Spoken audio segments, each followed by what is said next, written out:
Hi, this is Warfield with Impression Management Professionals. I've recently been on several news stations to share what is the body language of the candidates really saying about them.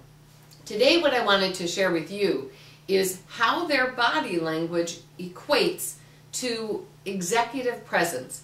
Because as a leader, you want to exude executive presence at all times so you have credibility and authority every time that you speak.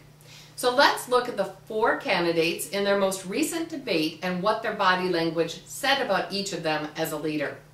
Let's start with Ron Paul. Ron Paul did what I call the turtle, and that is where the shoulders are down, the head scrunches into the neck, and when points are made, it's more with the head leaning out and a rounding to the back to make the points. This combined with the eyebrow that goes off a little bit on one side creates an illusion that this is someone that may know what they're talking about, but it's a little bit like the absent-minded professor. Is there the true grit and determination that you need behind this? Now let's compare and contrast that to Newt Gingrich. He sat back the entire time. His jacket would flop open every once in a while while he's talking. He leaned onto the one side, would occasionally grab his arm, and when he talked about things, he occasionally would do this with his hands. All of this gave the impression that either he's very bored with what's being talked about, he's come to a predetermined decision, but there wasn't the feeling of that energy coming out of the audience, out to America, that he wanted to make things happen for America. Now let's look at the last 2. You have Rick Santorum. He's what I would call a person that is moving towards executive presence, still is not there yet. This was seen in that he kind of sat in an in-between posture. There were times he leaned back, times he tried to come forward. His eyes would dart around as he was talking, like there wasn't sure where I should focus.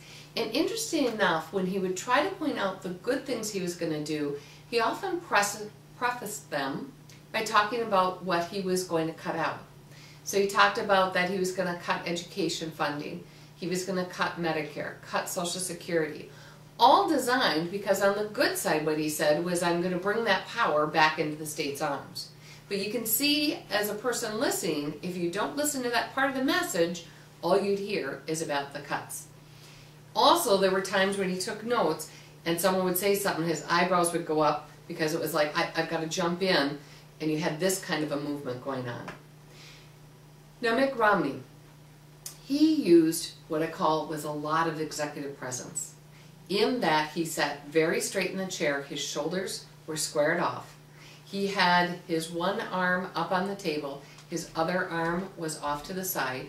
He either sat with his fingers together like this, but he always looked forward. He always showed the energy and the squareness coming off the shoulders, looking at the audience. Whether it was the moderator asking him the question or it was someone from the audience, he looked to where that question was and stayed focused on that. He also did something else very interesting though. He was one of the few that would joke with his constituents on stage. He would say, sure, jump in here, go ahead. Or, oh, whoops, I didn't mean that, it's your turn. He did things that showed he was in control of the interview and the process. This is similar to what I saw with President Clinton when he was first debating against George Bush Sr. and Ross Perot. If you remember, he would walk around that as though he was the one that had authorized, asked for this meeting, and was exuding that presence, and the rest were there with him at the debate. That's the same thing I saw with Mitt Romney the other night. So here's what you want to do. Take this information and go back and look at yourself as a leader. How do I position myself when I sit? Do I hunch down and turtle? Do I tend to waffle so people aren't sure? Do I tend to sit back so it looks like I'm either not fully engaged? Or do I sit with executive presence with my back up, I take full space up, I look at people, I have direct eye contact, and I portray a strength and a credibility? Go ahead and check out our website at www.impressionmanagement.com.